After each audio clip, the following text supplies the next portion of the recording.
Assalamualaikum warahmatullahi wabarakatuh.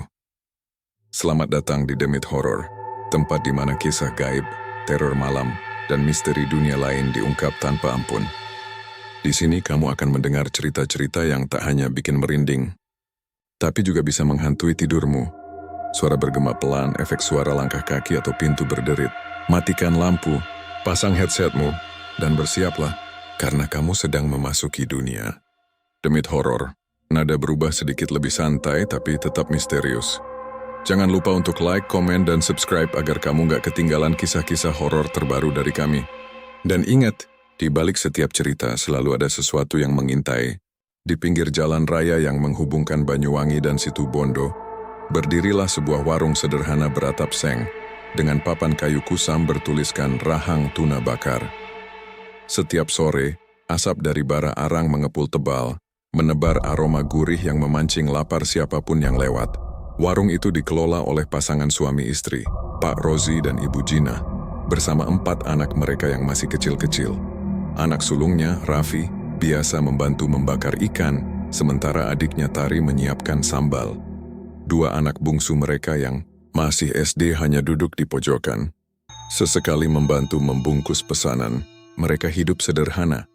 Meski warungnya tak besar, rezeki selalu cukup untuk makan dan sekolah anak-anak. Tapi semua mulai berubah saat seorang pendatang baru membuka warung tak jauh dari situ. Warung itu lebih besar, lebih bersih, dan lebih terang. Papan namanya menyala di malam hari bertuliskan Rahang Tuna Bakar Pak Andri, asli Jawa Tengah. Dalam hitungan minggu, pelanggan warung Pak Rozi mulai berkurang drastis. Orang-orang yang dulu langganan kini lebih memilih warung baru itu. Setiap malam Pak Rozi duduk di bangku panjang, menatap kosong bara api yang mulai padam. Wajahnya hitam karena arang, matanya merah menahan marah dan kecewa. "Bu, aku heran, kenapa semua orang pindah ke warung sebelah? Padahal rasanya ya sama saja," gumamnya pelan. Ibu Jinah menatap suaminya yang murung. "Sabar Pak, namanya rezeki sudah ada yang ngatur. Mungkin besok-besok ramai lagi." Namun kata-kata itu tak bisa menenangkan hati Pak Rozi. Setiap hari ia melihat warung Pak Andri penuh sesak, sementara dagangannya hanya laku separuh. Ia mulai curiga, jangan-jangan dia pakai penglaris, fisiknya suatu malam. Nggak mungkin bisa seramai itu kalau bukan karena bantuan gaib. Ibu Jinah menatapnya kaget. "Astagfirullah Pak, jangan ngomong sembarangan. Mungkin memang masakannya lebih enak atau tempatnya lebih bersih." Tapi di kepala Pak Rozi api iri sudah mulai tumbuh. Ia tak lagi tidur nyenyak. Malam-malamnya dipenuhi pikiran jahat dan rasa penasaran. Kadang ia melihat bayangan samar di sekitar tungku bara, seolah ada sosok hitam kecil menatapnya dari balik asap. Suatu malam saat warung sudah tutup dan anak-anak tertidur, Pak Rozi kembali duduk di depan bara api yang hampir padam. Angin laut berhembus dingin, membuat daun-daun pisang pembungkus ikan bergetar. Di tengah kesunyian itu, tiba-tiba terdengar bisikan halus dari arah tungku. "Kalau ingin warungmu ramai lagi, ada jalan." Pak Rozi menoleh cepat, tapi tak ada siapa-siapa. Hanya bara merah menyala pelan, membentuk bayangan seperti wajah menyeramkan. Ia menatap lama, napasnya berat, kulit tengkuknya dingin. Bisikan itu muncul lagi, kali ini lebih jelas. "Pergilah ke barat, temui orang tua di hutan itu. Dia bisa bantu." Suara itu seperti datang dari dalam pikirannya sendiri, namun terasa nyata. Ia menelan ludah, merinding hebat. Ia tahu hutan yang dimaksud, hutan kecil di ujung desa, tempat orang-orang bilang sering ada suara gamelan tengah malam. Keesokan harinya saat Ibu Jina dan anak-anak sibuk menyiapkan warung, Pak Rozi hanya diam. Tatapannya kosong, pikirannya melayang pada suara misterius semalam. Saat bara api mulai menyala lagi sore hari, ia merasa sesuatu menatapnya dari dalam bara itu. Samar, tapi nyata. "Pak, kenapa diam saja?" tanya Raffi pelan. Pak Rozi hanya menjawab pendek, "Nggak apa-apa nak." Namun di dalam dadanya, tekad mulai terbentuk. Ia tak mau warungnya kalah dari warung Pak Andri. Ia tak peduli lagi caranya halal atau tidak. Ia hanya ingin dagangannya ramai seperti dulu, atau bahkan lebih ramai. Malam itu setelah semua tidur, Pak Rozi kembali duduk di depan bara api yang menyala redup. Api itu seperti hidup, menari perlahan. membentuk bayangan wajah yang tersenyum licik. "Datanglah, Rosie," bisik suara itu lagi. "Aku akan tunjukkan jalan." Angin malam bertiup kencang membuat lampu gantung bergoyang. Bara api menyala lebih terang, seolah menjawab panggilan dari sesuatu yang tak terlihat. Dan malam itu, tanpa ia sadari, langkah pertama menuju kegelapan pesugihan telah dimulai. Sejak malam ketika bara api seolah berbicara padanya, hidup Pak Rosie tidak lagi sama. Setiap kali ia menatap tungku pembakaran ikan, pikirannya berputar kacau. Ia mulai sering melamun, termenung lama di depan arang yang menyala merah. Matanya tampak kosong tapi hatinya penuh bisikan yang terus memanggil. "Kalau ingin warungmu ramai lagi, datanglah padaku." Suara itu selalu muncul di kepalanya. Kadang saat ia sedang menyiapkan bumbu, kadang saat ia sedang menyalakan api. Suara itu seperti suara seorang lelaki tua, berat dan dalam, tapi berbisik lembut di telinganya. Hari demi hari warung Pak Rosie makin sepi. Di seberang jalan, warung Pak Andri makin ramai.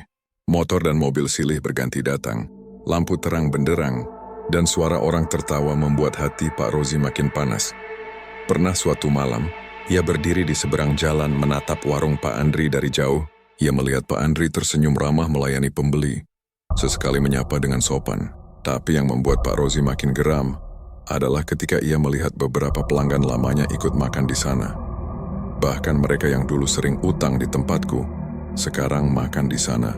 Gumamnya pelan, matanya menyipit penuh kebencian. Ibu Jinah yang tahu suaminya makin aneh mulai merasa takut.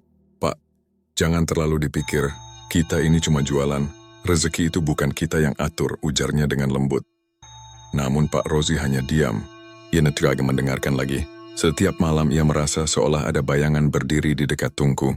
Kadang terlihat seperti laki-laki tinggi dengan mata merah menyala. Kadang hanya asap hitam yang membentuk wajah tersenyum. Suatu malam yang dingin, ketika semua sudah tidur, Pak Rosie keluar rumah. Ia membawa lampu minyak kecil dan berjalan sendirian ke arah barat desa, menuju hutan yang dipenuhi pohon besar dan bambu tua. Bulan di langit tertutup awan tebal, hanya suara jangkrik dan sesekali lolongan anjing terdengar. Langkahnya mantap seolah kaki itu tahu kemana harus pergi. Di ujung jalan berbatu, ada gubuk tua yang terlihat seperti sudah lama tak ditinggali. Namun dari dalam tampak cahaya redup dan bau dupa yang tajam menusuk hidung. "Masuklah," suara berat itu terdengar lagi di dalam kepalanya. Dengan tangan gemetar, Pak Rosie membuka pintu bambu itu. Di dalam duduk seorang lelaki tua berambut gimbal, kulitnya hitam legam, dan matanya tajam seperti menembus jiwa. Di depannya ada kendi, mangkuk berisi darah ayam, dan sesajen berupa bunga 7 rupa. "Sudah lama aku menunggumu, Rosie," ucap lelaki itu tanpa menatapnya. Suaranya serak, tapi terdengar seperti gema dari dalam tanah. Pak Rosie menelan ludah. "Aku ingin warungku ramai lagi, Mbah. Aku ingin seperti dulu bahkan lebih." Lelaki itu, Mbah Dirun dukun sakti yang dikenal di daerah pesisir, tersenyum tipis. "Bisa, tapi tidak gratis. Semua butuh tumbal." Pak Rosie gemetar. "Tumbal apa, Mbah?" "Tidak besar. Hanya darah, sedikit saja.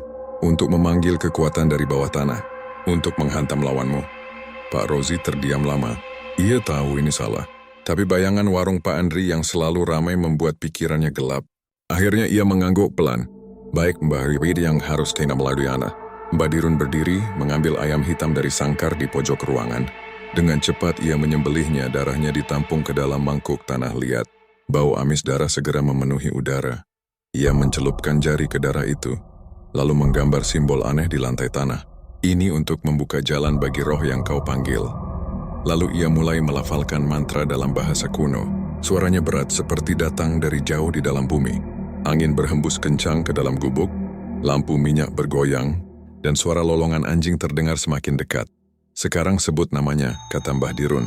"Sebut orang yang ingin kau hancurkan." Dengan wajah tegang, Pak Rosie menjawab, "Pak Andri."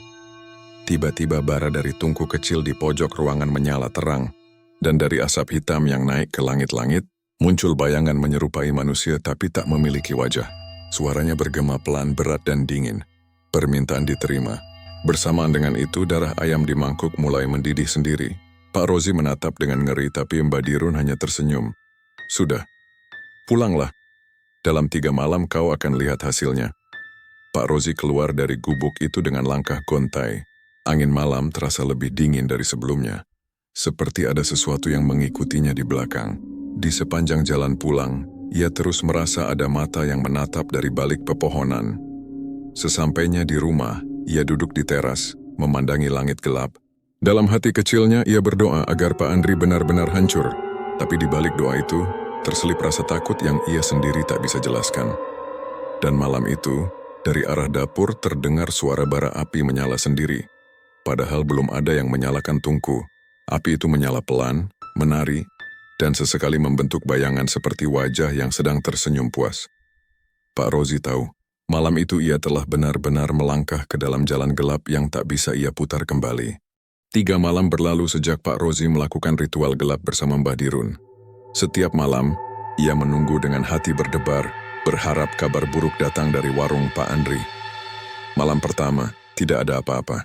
Malam kedua, warung Pak Andri justru tampak makin ramai. Malam ketiga, ia mendengar dari seorang pelanggan bahwa warung itu kedatangan rombongan besar dari luar kota, dan semua memuji rasanya. Pak Rozi mulai gelisah. Apa santetnya gagal? Gumamnya kesal, sambil menatap bara api di tungku. Namun malam itu, di tengah tidurnya yang gelisah, ia bermimpi.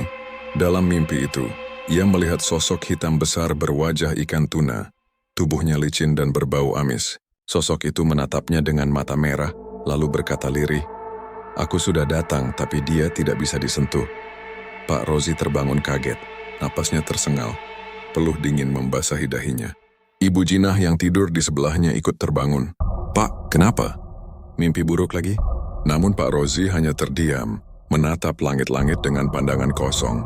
Ia tahu, mimpi itu bukan sekadar bunga tidur. Itu adalah tanda bahwa santetnya benar-benar gagal. Keesokan paginya, ia nekat pergi ke warung Pak Andri untuk memastikan sendiri. Dari balik pepohonan di seberang jalan, ia memperhatikan. Pak Andri terlihat tenang, menyalami pelanggan satu persatu, bahkan menyisihkan sebagian hasil jualannya untuk disumbangkan ke anak yatim yang datang meminta. Yang membuat Pak Rozi makin bingung, wajah Pak Andri tampak bersinar damai. Ada semacam aura yang membuat orang di sekitarnya betah. Tiba-tiba Pak Andri menoleh ke arahnya, seolah tahu sedang diperhatikan. Tatapan mata mereka bertemu sesaat.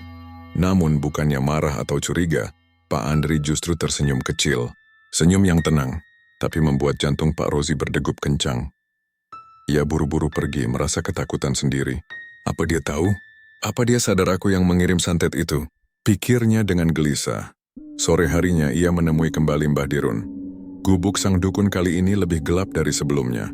Hanya ada bau dupa yang lebih pekat dan suara tikus berlarian di atap. "Mbah, kenapa santetnya nggak mempan?"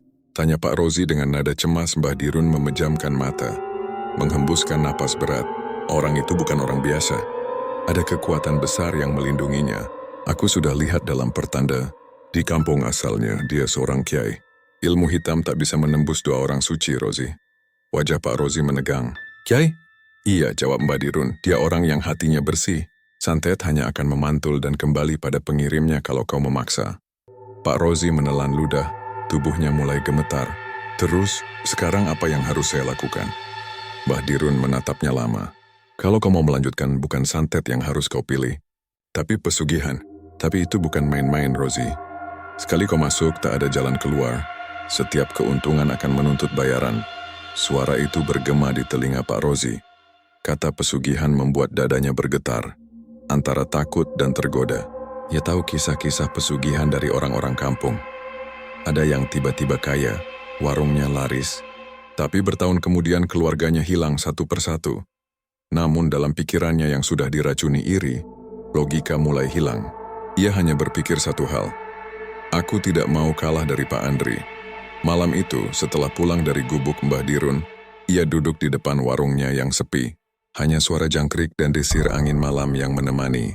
Ibu Jinah menghampiri, membawa segelas kopi. "Pak, jangan terlalu mikir warung sebelah. Kalau rezeki sudah diatur, ya sudah." Pak Rozi hanya menatap istrinya tanpa bicara. Dalam matanya ada sesuatu yang berbeda, dingin, tajam, seperti bukan dirinya lagi. Ketika Ibu Jinah masuk ke rumah, Pak Rozi menatap bara api yang menyala di tungku. Tiba-tiba api itu menyala lebih besar, dan dari dalam bara muncul wajah hitam samar-samar. Suara itu muncul lagi, Tapi kali ini terdengar jelas. Kau gagal, Rosie. Tapi aku bisa berikan lebih dari sekadar balas dendam. Pak Rosie menelan ludah, napasnya berat. Apa maksudmu? Kekayaan, pelanggan, semua bisa datang kepadamu. Tapi kau harus siap dengan syaratnya. Wajah hitam itu seolah tersenyum di balik api. Mata merahnya berkilat seperti bara hidup. Pak Rosie tak menjawab, tapi di dalam hatinya ia tahu godaan itu mulai tumbuh. Ia merasa dinding-dinding warung bergetar perlahan, dan aroma amis ikan yang biasa ia hirup kini berubah menjadi bau anyir darah. Suara itu semakin pelan, tapi menusuk. Datanglah ke tempat yang sama. Tapi bukan Mbah Dirun yang akan menunggumu. Angin malam meniup api hingga padam, meninggalkan asap tipis yang berputar seperti kabut. Dan dalam kabut itu, samar-samar terlihat bayangan besar bertanduk, menatapnya dengan mata menyala lalu lenyap. Malam itu, Pak Rosie tak bisa tidur. Suara-suara berbisik di kepalanya semakin sering terdengar. Ia tahu, langkahnya sudah terlalu jauh untuk mundur. Ia belum tahu bahwa kegagalan santetnya bukan sekadar pertanda biasa, melainkan pintu gerbang menuju kegelapan yang jauh lebih dalam. Beberapa minggu setelah usaha santetnya gagal, hidup Pak Rosie terasa semakin berat. Warungnya makin sepi, ikan-ikan yang dulu cepat habis kini hanya tersisa di ember hingga berbau busuk. Kadang ia duduk di depan warung sambil menatap kosong ke arah seberang, ke warung Pak Andri yang tak pernah sepi dari pembeli. Setiap kali lampu di warung Pak Andri menyala terang dan suara tawa pelanggan terdengar, hati Pak Rosie seperti disayat. Sementara itu warungnya sendiri gelap, hanya diterangi lampu minyak yang nyalanya redup. Angin malam yang lewat membawa aroma sedap ikan bakar dari seberang, membuat rasa iri di dada Pak Rosie semakin menyesakkan. "Bu, lihat itu," katanya pelan suatu malam sambil menunjuk ke arah warung Pak Andri. Setiap malam ramai terus, seolah-olah nggak ada sepinya.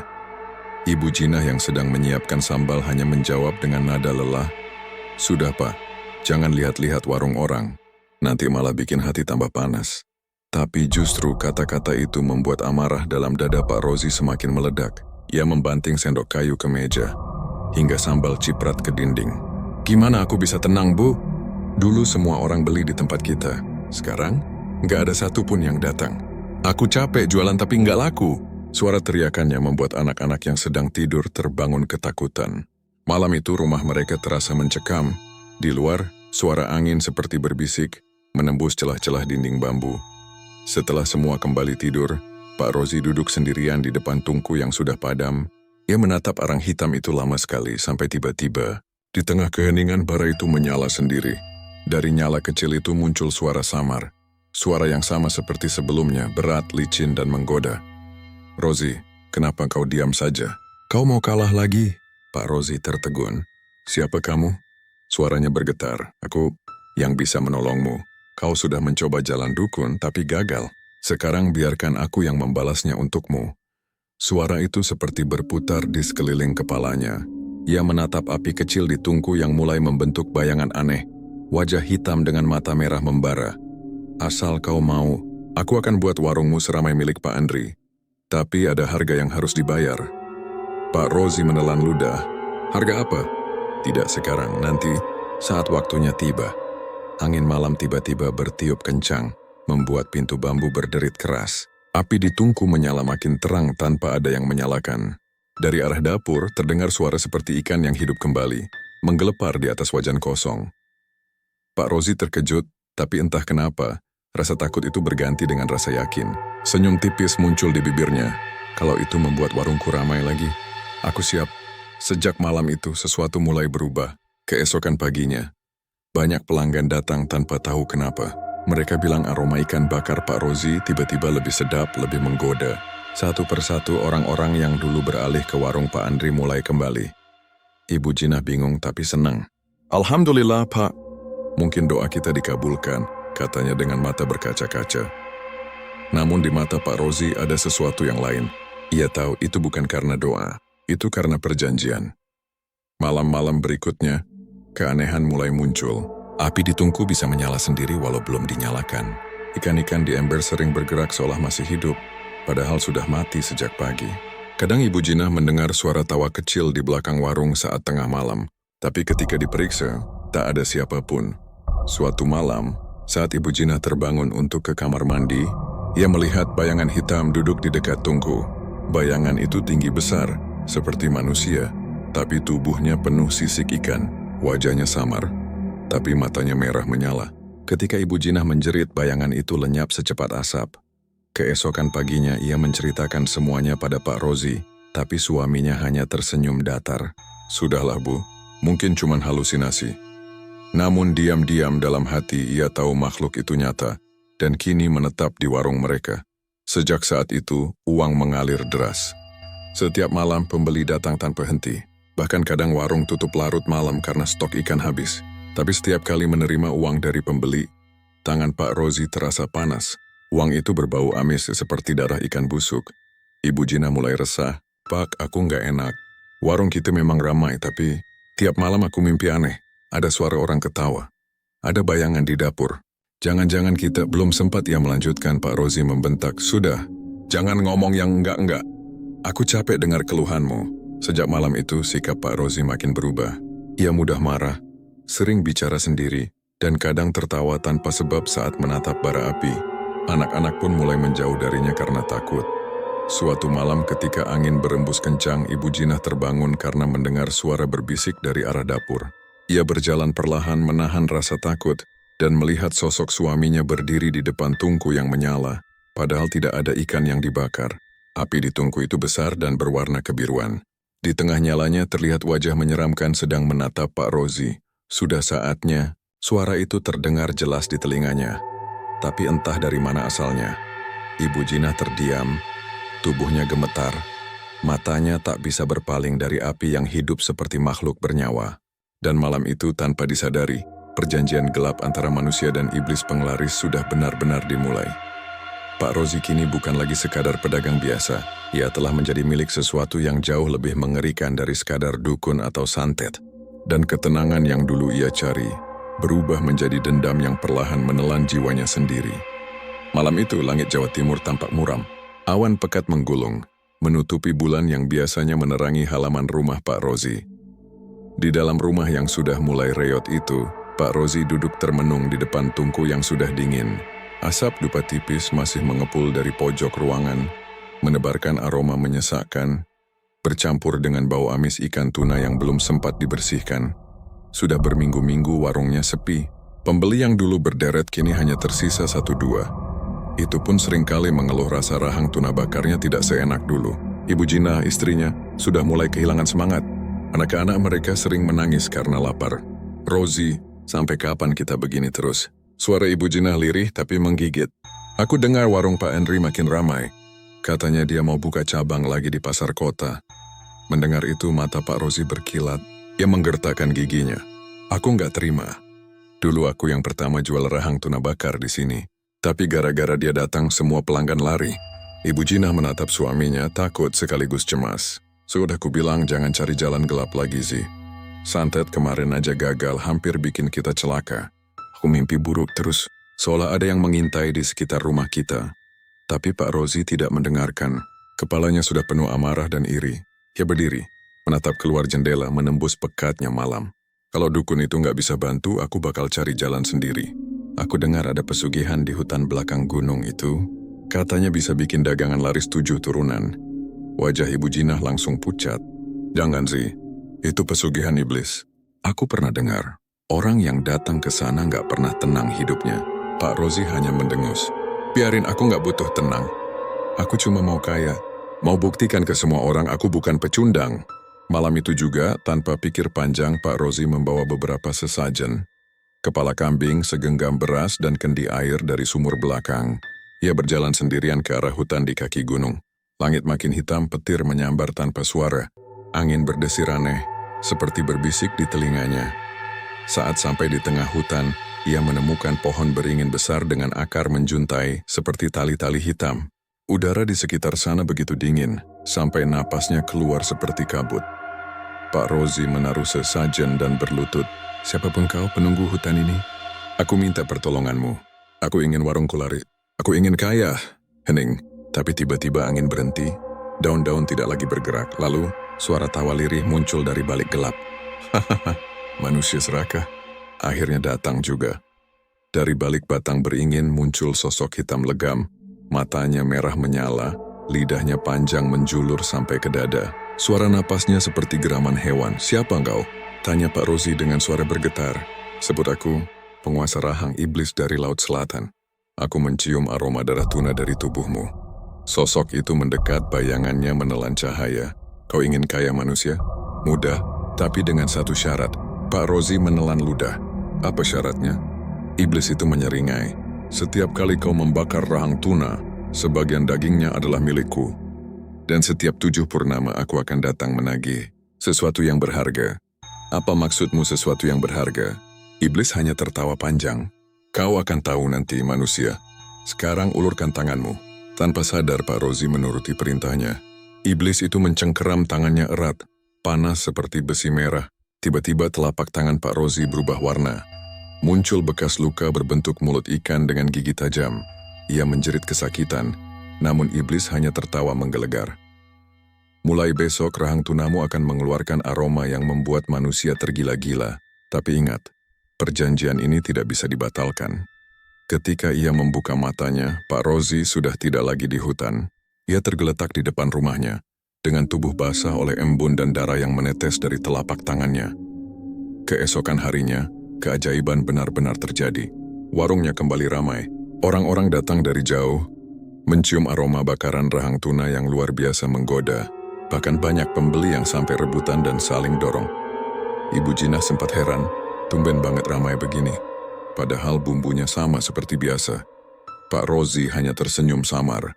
Tapi malamnya saat ia mencuci tangan, ia melihat sesuatu mengerikan. Dari sela-sela jari tangannya, keluar serpihan sisik ikan berkilau merah darah. Dan di dalam bara tungku yang padam samar-samar tampak wajah iblis itu.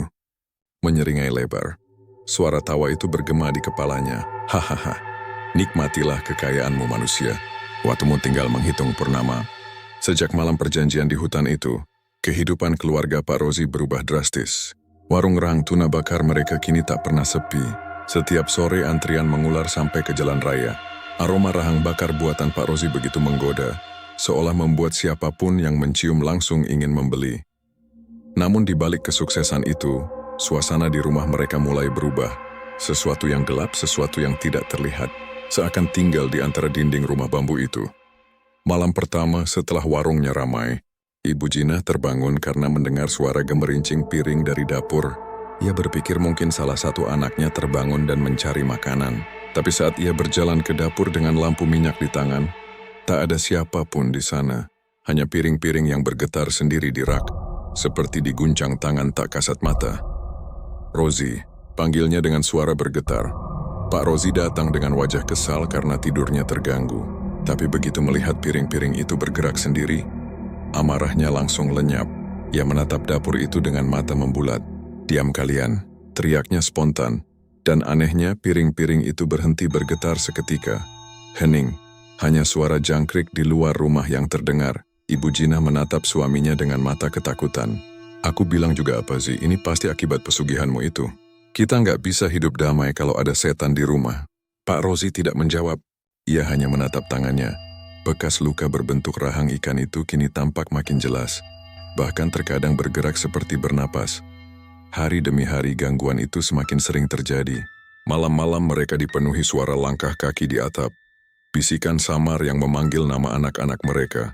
Dan kadang suara tawa perempuan dari sumur belakang. Anak bungsu mereka, Rika yang baru berusia 6 tahun, sering menangis tanpa sebab. "Bapak, di belakang ada ikan besar, matanya merah," katanya suatu malam, sambil menatap kosong ke arah tungku. Ibu Jinah langsung memeluk anaknya erat, tapi saat menoleh ke arah yang ditunjuk, ia melihat bayangan hitam melintas cepat, seperti ekor ikan raksasa yang melayang di udara. Bau amis tiba-tiba memenuhi ruangan. "Rozi, kau lihat itu?" jeritnya panik. Namun Pak Rozi hanya diam, wajahnya pucat. Di dalam hatinya ia tahu, iblis pesugihan itu sedang menampakkan diri. Tapi entah kenapa ada perasaan aneh yang justru membuatnya tenang, seolah ada suara dalam pikirannya yang berbisik, "Jangan takut manusia. Selama kau terus memberi persembahan, aku akan menjagamu dan memberimu kekayaan yang tak habis-habis." Sejak saat itu, setiap malam Jumat Kliwon, Pak Rozi diam-diam pergi ke dapur setelah semua keluarganya tidur. Ia menyiapkan rahang tuna mentah, lalu menaruhnya di atas tungku tanpa membakarnya. Ia biarkan daging itu busuk di sana, sementara dari bara tungku muncul asap pekat dan aroma amis yang menusuk hidung. Kadang ia mendengar suara mengunyah di dalam asap itu. Dan sesekali, tawa pelan yang membuat bulu kuduk berdiri. Namun semakin lama persembahan itu tak cukup, iblis itu mulai menagih lebih. Suatu malam Ibu Jina bermimpi. Dalam mimpinya ia berdiri di tepi laut yang hitam, ombaknya menggulung seperti darah. Di tengah laut, muncul sosok besar menyerupai ikan tuna, tapi dengan wajah manusia, wajah Pak Rozi sendiri. Ikan itu membuka mulutnya lebar, menelan sesuatu yang menjerit di dalam air, dan di tepi pantai ia melihat bayangan 4 anak kecil, anak-anaknya sendiri. Ia terbangun dengan keringat dingin dan langsung berlari ke kamar anak-anaknya. Untung semuanya masih tidur. Tapi ketika ia hendak menutup jendela, matanya menangkap sesuatu yang membuat darahnya membeku. Di kaca jendela yang berembun, ada bekas tangan berlendir, seperti sirip ikan yang menempel dari luar. Pagi harinya, Ibu Jina memaksa Pak Rozi untuk berhenti. Sudah cukup, Zi. Aku nggak mau lagi dagang kalau harus begini. Aku takut sesuatu terjadi sama anak-anak. Tapi Pak Rozi malah menatap istrinya tajam. Kau mau kita miskin lagi, hah? Mau anak-anak kelaparan? Semua ini sudah terlambat, Jina. Kita harus teruskan. Ibu Jinah menangis, tapi ia tahu suaminya sudah bukan manusia yang dulu lagi. Pandangan matanya hampa, kulitnya mulai pucat, dan kadang ia tersenyum sendiri saat membakar rahang tuna di warung. Hingga pada suatu malam, sesuatu benar-benar terjadi. Saat Ibu Jinah menyiapkan bumbu di dapur, ia mendengar suara dari bawah lantai. Suara seperti sesuatu yang besar sedang merayap. Ia menunduk dan melihat lantai bambu itu sedikit terangkat dari bawah. Perlahan, muncul tangan berlendir keluar dari celah. Tangan dengan sisik dan kuku tajam mencakar lantai sambil mengeluarkan suara parau. Waktunya menagih janji. Ibu Jinah menjerit sekeras-kerasnya. Dari luar, Pak Rozi yang sedang menutup warung langsung berlari masuk. Tapi ketika ia sampai, tangan itu sudah menghilang. Hanya menyisakan lantai basah dengan bau amis yang kuat. Wajah Pak Rozi berubah pucat pasi. Ia tahu waktunya sudah semakin dekat. Pesugihan itu mulai menagih bayaran. Dan malam-malam berikutnya akan menjadi lebih mengerikan. Angin malam berhembus dingin di lereng perbukitan Banyuwangi. Langit tampak redup, seolah bintang enggan menampakkan diri malam itu. Di jalan setapak yang sunyi, seorang pria tua berjalan perlahan dengan tongkat bambu di tangannya. Jubah lusuhnya berkibar terkena angin. Matanya menatap lurus ke depan, tatapan yang dalam penuh makna. Dialah Mbah Sikun, seorang lelaki sepuh yang dikenal sakti di banyak desa. Orang-orang bilang, ia tak punya rumah tetap. Ia hidup dari tirakat ke tirakat, berjalan mengikuti bisikan hatinya. Kadang ia menolong orang kerasukan, kadang ia mengusir makhluk jahat yang mengganggu desa. Tapi malam itu langkahnya berhenti di satu tempat. Warung sederhana di pinggir jalan, bertuliskan rahang tuna bakar Pak Rozi. Aroma ikan bakar menyeruak. Namun bagi Mbah Sikun, aroma itu bukan aroma biasa. Ia menarik napas panjang dan segera keningnya berkerut. Di balik wangi gurih itu, ia mencium bau amis darah yang menusuk, bau yang hanya muncul dari dunia bawah. Gumamnya lirih. Ada yang nggak beres di tempat ini. Warung itu masih ramai walau sudah larut. Orang-orang tertawa. Makan dengan lahap, tapi mata Mbah Sikun bisa melihat hal lain yang tak kasat mata. Di sudut warung, di balik tungku ada sosok besar duduk membungkuk. Tubuhnya penuh sisik hitam. Matanya merah menyala, dan lidahnya menjulur panjang menjilat-jilat bara api. Setiap potongan rahang tuna yang dibakar Pak Rozi, makhluk itu ikut melahap bayangan dari dagingnya, dan setiap pelanggan menelan makanan, sebagian kecil dari jiwa mereka ikut terserap ke arah tungku itu. Duh Gusti, bisik Mbah Sikun pelan, ini bukan dagangan manusia lagi. Ia duduk di seberang jalan, pura-pura membeli kopi dari warung kecil di dekat sana. Pandangannya terus mengawasi gerak-gerik Pak Rozi. Tampak jelas di wajahnya ada sesuatu yang berubah. Matanya sayu tapi berkilat aneh, seperti orang yang setengah sadar. Saat membalik ikan di atas bara, mulutnya komat kamit seolah membaca mantra yang tak terdengar. Ketika warung mulai sepi, Mbah Sikun mendekat. Sugeng dalu nak, sapanya dengan suara pelan namun tegas. Pak Rozi menoleh. Malam Mbah, mau pesan rahang tuna? Mbah Sikun tersenyum tipis. Ndak usah nak, saya cuma lewat. Tapi boleh saya tanya, kau pakai bumbu apa? Aromanya kok aneh ya? Pertanyaan itu terdengar biasa. tapi seolah menusuk hati Pak Rozi. Tangannya berhenti membalik ikan. Matanya mendadak gelap, wajahnya tegang. Maksudnya aneh gimana, Mbak? Wangi yang ini bukan cuma dari rempah. Ada campuran lain, bau amis darah, dan bau dunia lain. Suasana mendadak senyap, angin berhenti berembus. Bara di tungku mendesis pelan, lalu menyala lebih terang seolah tersulut amarah. Dari balik asap samar-samar muncul siluet wajah menyeramkan. Mata merah, gigi tajam menatap ke arah Mbah Sikun. Pak Rozi gemetar, suaranya berubah berat. Mbak, jangan ikut campur. Ini bukan urusan sampean. Tapi Mbah Sikun tetap tenang. Ia menatap Pak Rozi dalam-dalam, lalu menggumamkan doa dalam bahasa Jawa halus. Suara itu terdengar seperti gumaman lembut, namun tiba-tiba angin bertiup kencang. Bara dari tungku berhamburan dan suara melengking keluar dari dalamnya. Dia milikku. Jangan ikut campur orang tua. Api di tungku menjulang tinggi hingga nyaris membakar langit-langit warung. Para pembeli yang masih di sana menjerit ketakutan dan lari terbirit-birit. Ibu Jinah berusaha menenangkan anak-anaknya yang menangis histeris, sementara Pak Rozi berdiri kaku seperti kesurupan. Dari dalam api, sosok hitam muncul, besar, menyerupai ikan raksasa dengan wajah manusia. Kulitnya berlendir, sisiknya hitam pekat dan mulutnya berlumuran darah. Ia menatap Mbah Sikun sambil menggeram keras. Mbah Sikun berdiri tegak, menancapkan tongkatnya ke tanah. Kau iblis Laut Selatan, apa urusanmu di tempat manusia? Makhluk itu menyeringai. Aku datang karena dipanggil manusia serakah. Aku memberi kekayaan dan kini waktunya aku menagih jiwa. Api makin berkobar, menerangi wajah Pak Rozi yang kini menangis tapi tak bisa bergerak. Ampun, aku nggak mau lagi. Suaranya parau, tapi terlambat. Iblis itu meraih bahu Pak Rozi dan menancapkan kuku panjang ke kulitnya. Darah menyembur. Namun Mbah Sikun segera mengangkat tangannya, membaca mantra dengan cepat. Dari tongkatnya keluar cahaya putih terang benderang memecah kegelapan.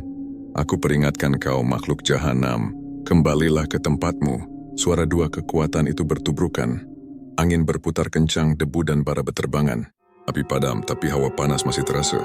Akhirnya makhluk itu menjerit melengking dan lenyap ke dalam asap hitam, meninggalkan bau busuk yang menusuk hidung. Mbah Sikun terhuyung lelah, ia menatap Pak Rozi yang kini jatuh berlutut di tanah. Tubuhnya gemetar hebat, bekas luka di tangannya kini menyala merah seperti bara. Mbah, suaranya lirih. Apa aku bisa lepas dari ini? Mbah Sikun menatapnya dengan mata sendu. Bisa, tapi harus ada yang kau bayar. Pesugihan itu bukan cuma soal uang, nak. Ia menukar hidupmu dengan tenang. Air mata Pak Rozi menetes. Aku cuma pengen warungku laku. Aku nggak tahu bakal begini jadinya.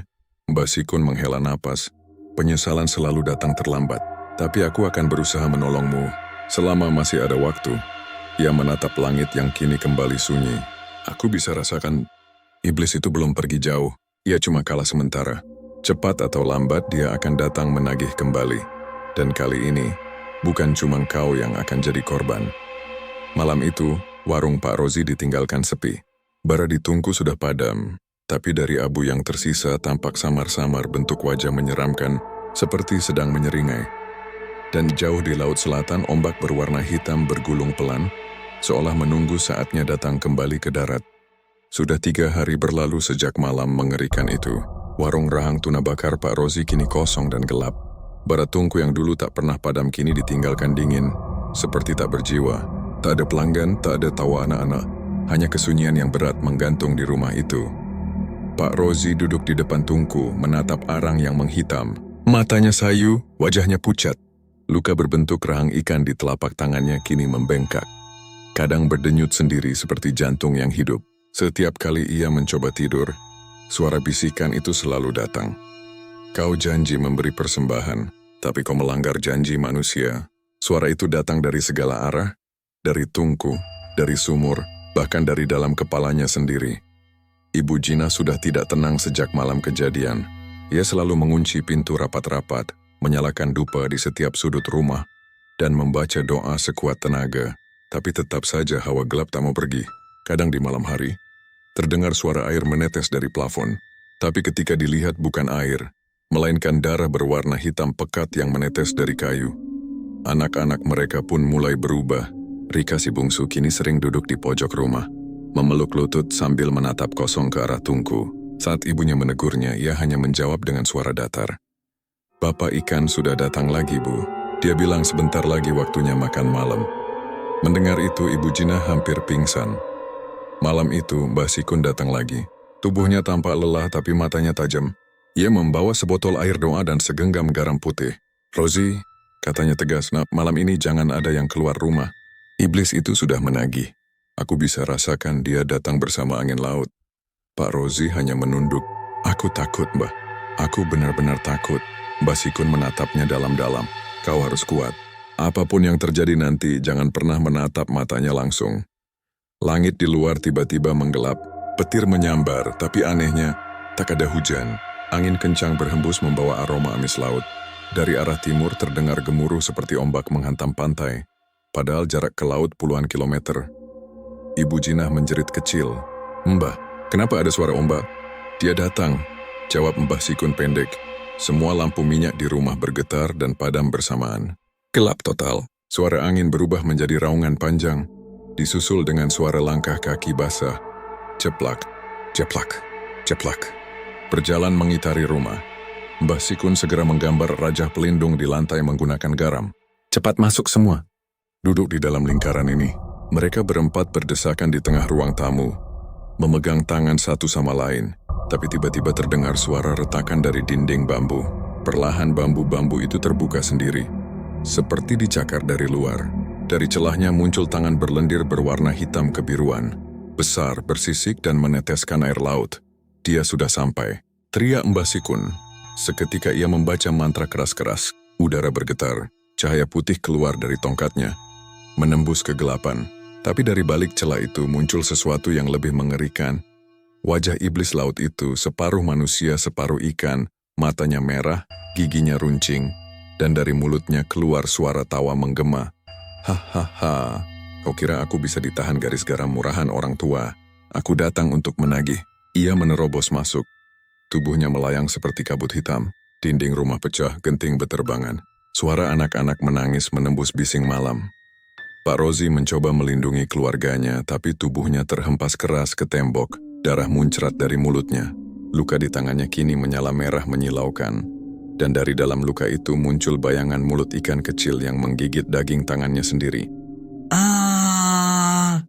jeritnya. Ibu Jinah memeluk anak-anaknya erat-erat sambil menangis. Mbah Sikun berdiri di depan mereka, memukul tanah dengan tongkatnya, menciptakan cahaya yang membuat iblis itu menjerit kesakitan. Namun iblis itu hanya mundur sebentar. Tubuhnya membesar, sisiknya mengeras dan matanya memancarkan api merah menyala. Ia menatap Mbah Sikun penuh kebencian. "Kau menghalangi rezekiku, orang tua. Kini aku akan ambil semua jiwa di rumah ini." Mbah Sikun berteriak lantang sambil menancapkan tongkatnya ke tanah. "Demi asma Allah, kembalilah ke tempat asalmu." Cahaya putih terang menyala dari dalam rumah, membuat seluruh ruangan bergetar. Suara ledakan besar terdengar, dan angin kencang menyapu segalanya. Rumah itu hampir roboh.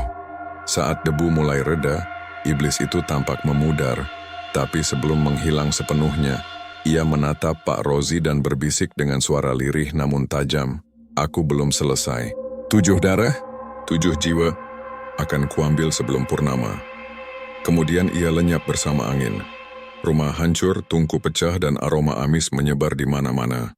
Ibu Jinah menangis memeluk anak-anaknya, sementara Pak Rozi terkulai lemah di lantai, menatap luka di tangannya yang kini membentuk seperti mulut ikan yang tersenyum.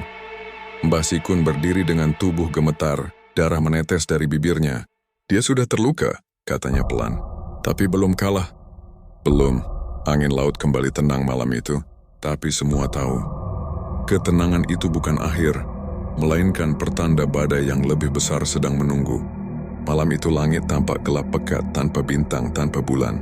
Awan hitam menggulung pelan menutupi seluruh langit Jawa Timur.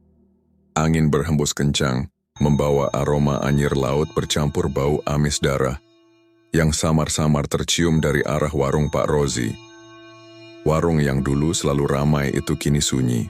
Meja-meja kosong, kursi terbalik, dan bara panggangan yang padam sejak sore tadi. Ibu Jinah duduk di pojok warung dengan mata sayu, rambutnya acak-acakan, wajahnya pucat seperti orang yang sudah berhari-hari tak tidur. Sementara di dapur Pak Rozi duduk termenung memandangi tungku arang yang sudah dingin. "Jinah, aku merasa sesuatu malam ini, seperti ada yang mau datang menjemput." Suara Pak Rozi bergetar. Ibu Jinah menatapnya dengan mata kosong. Kamu ini ngomong apa, Rozi? Jangan menakut-nakuti aku. Aku udah capek hidup kayak gini. Sejak Mbah Sikun mengalahkan iblis penjaga pesugihan mereka, nasib keluarga itu terjun bebas. Pelanggan tak lagi datang. Ikan tuna yang mereka beli selalu busuk.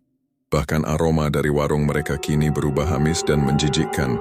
Anak-anak mereka sering sakit, dan setiap malam terdengar suara-suara aneh di sekitar rumah, seperti langkah kaki berat yang menyeret rantai, tawa cekikikan di atap, dan suara desis seperti napas sesuatu yang bukan manusia. Malam itu, suara itu terdengar lagi. Shh, Rozi. Waktu kamu tiba, Pak Rozi mendadak berdiri, tubuhnya gemetar. Dengar itu, Jinah? Ibu Jinah memegang tangannya erat. Udah, jangan hiraukan. Mungkin cuma angin. Namun tiba-tiba suara langkah berat terdengar dari luar warung. Tok, tok, tok. Perlahan tapi pasti mendekat. Aroma busuk seperti bangkai ikan membusuk menyelinap masuk bersama angin. Anak-anak mereka, yang sudah tidur di dalam kamar, tiba-tiba menjerit histeris. Ayah, ibu. Ada orang di kamar. Pak Rozi dan Ibu Jinah berlari ke dalam. Tapi saat mereka membuka pintu kamar, tubuh mereka langsung kaku. Di pojok kamar berdiri sosok tinggi besar, hitam legam, matanya merah menyala seperti bara api. Tubuhnya seperti terbuat dari arang basah, dan dari mulutnya keluar lidah panjang berwarna abu-abu kehitaman. Janji, belum, lunas. Suara makhluk itu menggema, berat dan bergema di seluruh ruangan. Pak Rozi mundur, menabrak pintu. Aku sudah membayar dengan semua rezekiku. Kau sudah dihancurkan, Mbah Sikun. Pergi! Iblis itu menyeringai. Aku tidak musnah. Aku hanya menunggumu menepati janji terakhir. Darah, keluargamu. Tiba-tiba lampu padam. Semua menjadi gelap gulita. Yang terdengar hanyalah jeritan Ibu Jinah dan tangisan anak-anak yang bercampur dengan suara tawa makhluk itu. Ketika cahaya petir menyambar, terlihat darah berceceran di lantai. Tubuh anak-anak mereka satu persatu tergeletak tak bernyawa. Mata mereka terbuka lebar dengan wajah ketakutan luar biasa. Ibu Jinah tersungkur memeluk salah satu anaknya sambil menjerit memanggil nama Allah. Namun suara jeritannya tiba-tiba terputus. Lehernya seolah terputar sendiri dengan bunyi krak. Keras Pak Rozi menatap semua itu dengan mata membelalak, tubuhnya gemetar tak berdaya. Kenapa? Kenapa kau lakukan ini padaku? Aku hanya ingin kaya. Aku hanya ingin hidup lebih baik dari Andri. Makhluk itu melangkah mendekat, suaranya bergaung seperti dari dalam sumur.